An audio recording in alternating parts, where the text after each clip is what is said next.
का हो ये होली में बहरा का करतनी का भइया भाई देवर एगो बड़ा औत कइले बा तू का हो जहां तहां पिचकारी डालता। अच्छा वो का करता है आके रवि देखी का करता है होली में अरे बोरा गइल बा। अच्छा देखो हमार बात तनी ध्यान से सुना। फगुआ के दिन बा रंग पानी तनी बच बचा के खेलियो। सभे लोग बड़ी को जगह रंग डालेला। सुगनिया पहिरी के झमकई हम भर फगुआ हरी हरी चोली हम दूर बानी ना रउरा घरे चली आई। छुट्टी नहीं के मजबूरी समझा। सुगनिया पहिरी के झमकई हम भर फगुआ हरी हरी चोली हो।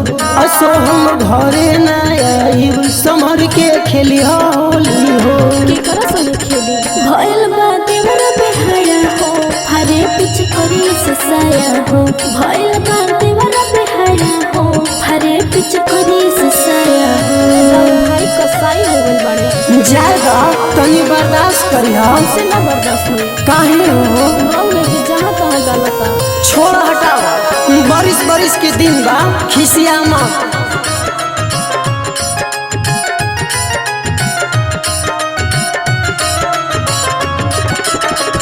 जाए दमाफ कर चढ़ल बबे फगुआ छोटा का देवरवा तोहर हवे मुँह लगुआ।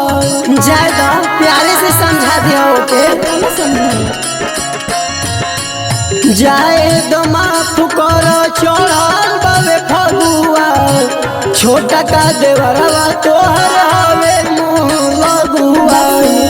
नमन बहसावा तनी तू समझावा नमन बहसावा तनी तू समझावा न कर तनी कोला जहाया हो हरे पिच करी ससाया हो।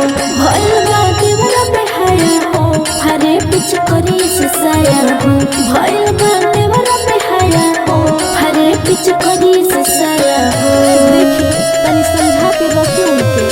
ठीक बा अभी ओकरा बुद्धि नहीं खे बाकी हम समझा देब ओकरा के। केतना समझाई मानो तो मतिया। ओहो गाड़ी ना देवे के देवर न हो।